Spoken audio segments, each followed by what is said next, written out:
Hi, welcome to Film Papers. நான் உங்கள் சதீஷ். இன்னைக்கு வீடியோக்குள்ள எதை பற்றி பார்க்க போறோம்னா ஸ்கிரிப்ட்னா என்ன, ஸ்கிரிப்டை எப்படி எழுதணும், ஸ்கிரிப்டோட ஸ்டேஜஸ் அது என்னன்னு பார்க்க போகிறோம்.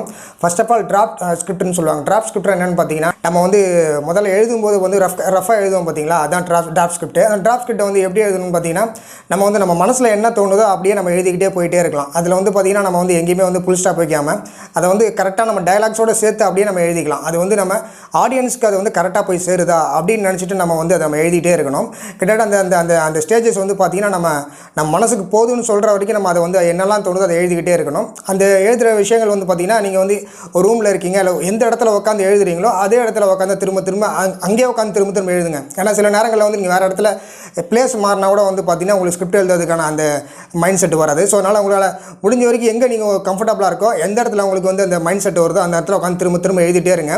கிட்டத்தட்ட வந்து பார்த்தீங்கன்னா நீங்கள் எழுத ஆரம்பிச்சிட்டிங்க அப்படின்னா அது ஒரு வாரம் ஆகலாம், ஒரு மாதம் ஆகலாம், அது வரைக்கும் நீங்கள் எழுதிட்டே இருங்க. டிராஃப்ட் ஸ்கிரிப்ட் வந்து பார்த்தீங்கன்னா வந்து நம்ம வந்து ஸ்னாப்சிஸ் மாதிரி தான், அதை எழுதிக்கிட்டே இருக்கணும். இந்த டிராஃப்ட் ஸ்கிரிப்ட் முடிச்சதுக்கப்புறம் நீங்கள் திரும்ப வந்து அதை படித்து பாருங்கள், சத்தமாக நீங்களே படித்து பாருங்கள். படித்து பார்த்து ஏதாவது திருத்தங்கள் பண்ணணும்னா திருத்தங்கள் பண்ணுங்கள். இல்லை அப்படின்னா உங்கள் ஃப்ரெண்ட்ஸுக்கிட்ட கொடுத்து அவங்ககிட்ட கொடுத்து படிக்க சொல்லுங்கள். ஏதாவது மாற்றலாமா, இது கதை வந்து ஒர்க் அவுட் ஆகுமா அப்படின்னு சொல்லிட்டு ஃப்ரெண்ட்ஸ்கிட்ட தெரிஞ்ச நல்ல ஒரு அறிமுகமான ஃப்ரெண்ட்ஸ்கிட்ட கொடுத்து எல்லார்ட்டையும் கொடுக்காதீங்க. ரொம்ப க்ளோஸான ஃப்ரெண்ட்ஸ்கிட்ட கொடுத்து படிக்க சொல்லுங்கள். அவங்க ஏதாவது ஆல்டர்னேஷன் ஏதாவது சொல்லுவாங்க, ஏதாவது சஜஷன் சொல்லுவாங்க, அதையும் கொஞ்சம் மைண்டில் வச்சுக்கோங்க. அதுக்கப்புறம் திரும்ப நீங்கள் வந்து அதை திரும்ப படித்து பார்த்து திரும்ப அதில் ஏதாவது திருத்தங்கள் மேற்கொண்டு அதுக்கப்புறம் நீங்கள் வந்து ஷூட்டிங் ஸ்கிரிப்ட்டுங்க ஒன்றுமே கிடையாது. டிராஃப்ட் ஸ்கிரிப்ட்டில் வந்து நம்ம ஆல்டர்னேஷன் பண்ணுறோம் பார்த்தீங்களா, அதில் வந்து நம்ம வந்து யார் வந்து அதில் வந்து கேஸ்டிங் யார் அவங்களோட காஸ்டியூம் என்ன, ஸோ இந்த மாதிரி சில விஷயங்கள்லாம் வந்து அதில் ஆட் பண்ணுறதா வந்து பார்த்திங்கன்னா ஷூட்டிங் ஸ்பாட்டில் நடக்கிற விஷயங்களை நம்ம அப்படியே நம்ம எழுதிக்கிறதான் ஷூட்டிங் ஸ்கிரிப்ட்னு சொல்லுவாங்க. அதே மாதிரி நீங்கள் வந்து குறைஞ்ச பட்ஜெட்டில் வந்து படம் பண்ண போகிறீங்க அப்படின்னா அதுக்கேற்ற மாதிரி ஸ்கிரிப்டை வந்து எழுத ட்ரை பண்ணுங்கள்.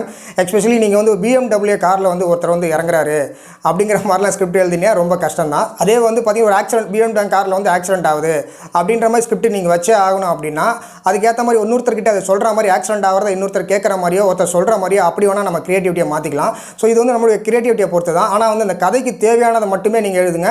உங்கள்கிட்ட இருக்கிறத வச்சு மட்டுமே ஸ்கிரிப்ட் எழுதுங்க, அதுதான் பெட்ரு.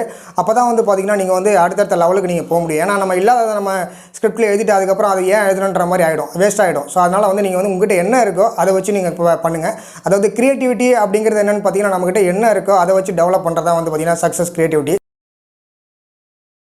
அதாவது எந்தெந்த ஆர்டிஸ்ட்லாம் வந்து எந்தெந்த நேரத்துக்கு வரணும் அப்படிங்கிற அவங்களுடைய கான்டாக்ட் டீட்டெயில்ஸ் எல்லாமே வந்து பார்த்திங்கன்னா ஸ்கிரிப்ட் பிரேக் டவுனில் இருக்கும். ஸோ இந்த ஸ்கிரிப்ட் பிரேக் டவுனில் வந்து பார்த்திங்கன்னா பெரிய விஷயங்கள் வந்து நம்ம பண்ணுறது ஒன்று பெரிய விஷயம் கிடையாது. பட் இது தனியாக நம்ம வந்து எடுத்து வச்சுக்கிட்டு அப்படின்னா நம்ம ஷூட்டிங் போகும்போது ஈஸியாக இருக்கும். ஏன்னா இதில் தான் வந்து பார்த்திங்கன்னா யார் அவங்களோட கான்டாக்ட்ஸ் நம்பரு, யார் என்னென்ன விஷயங்கள்லாம் அவங்க வந்து பொறுப்புகள் ஒப்படைச்சிருக்கிறோம் அப்படிங்கிற விஷயத்தை வந்து பார்த்திங்கன்னா ஸ்கிரிப்ட் பிரேக் டவுனில் நம்ம வந்து தெளிவாக நம்ம எடுத்து வச்சுக்கிட்டோம்னா நமக்கு ரொம்ப நல்லது. எஸ்பெஷலி நீங்கள் வந்து ஃபஸ்ட் ஷார்ட் ஃபிலிமோ இல்லை ஃபஸ்ட்டு ஒரு படம் பண்ணும்போது வந்து பார்த்தீங்கன்னா முக்கியமாக உங்களுடைய ஃப்ரெண்ட்ஸு எல்லோரும் டீமாக சேர்ந்து தான் பண்ணுவீங்க. ஸோ அப்படி இருக்கிறப்ப வந்து பார்த்தீங்கன்னா நிறைய வந்து நீங்கள் வந்து கேஸ்ட் அண்ட் க்ரூ நிறைய சேர்க்காதீங்க. அப்படி சேர்க்காமல் இருக்கிறப்ப வந்து பார்த்தீங்கன்னா உங்களால் வந்து ஈஸியாக வந்து படம் பண்ணிட முடியும். ஏன்னா எந்த அளவுக்கு வந்து நம்ம டீம் வந்து கேஸ்ட் அண்ட் க்ரூ ஜாஸ்தி ஆகுது அந்த அளவுக்கு வந்து நம்மளோட பட்ஜெட்டும் வந்து கட்டாயமாக ஜாஸ்தியாகும். ஸோ அதனால் அதை நீங்கள் குறைச்சிக்கிறது ரொம்ப நல்லது. அப்படி குறைச்சிட்டிங்க அப்படின்னா நீங்கள் வந்து நினைக்கிற அதில் பட்ஜெட்டில் நீங்கள் படத்தை பண்ணலாம். இப்போ நம்ம ஸ்கிரிப்ட் பிரேக் டவுனுக்கு வருவோம். ஸ்கிரிப்ட் பிரேக் டவுன் வந்து நம்ம இன்னும் கொஞ்சம் டீட்டெயிலாக பார்ப்போம். இதில் வந்து பார்த்திங்கன்னா வந்து லைட்டிங்லேருந்து பேக்ரவுண்ட் மியூசிக் எல்லாத்தையும் நம்ம வந்து இதை வந்து நம்ம அடுத்த ஸ்டேஜில் நம்ம கொண்டு போகிறது அந்த ஸ்கிரிப்ட் பிரேக் டவுனு. ஸோ அதுதான், இது ஒன்றும் பெரிய கஷ்டமான விஷயம்லாம் கிடையாது. அப்புறம் ஃபஸ்ட்டு டிராஃப்ட்னு சொன்ன பார்த்தீங்களா, அதெல்லாம் நம்ம உடனே எழுதிட முடியாது. பேப்பர் பண்ணி எடுத்துகிட்டு உட்காந்துட்டோன்னா உடனே எல்லாம் எழுதிட முடியாது.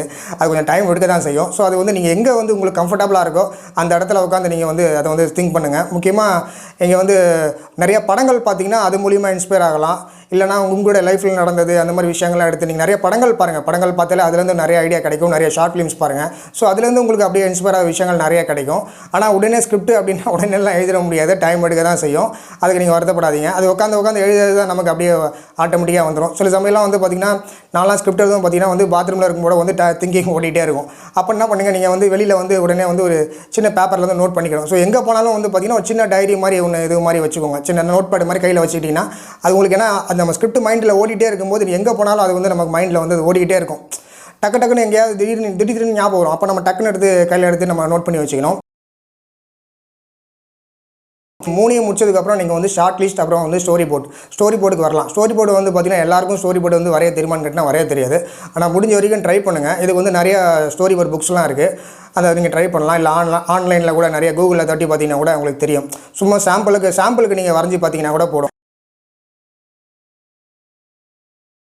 ஷார்ட் லிஸ்ட் ரெடி பண்ணிக்கோங்க. ஷார்ட் லிஸ்ட் ஒன்றுமே கிடையாது.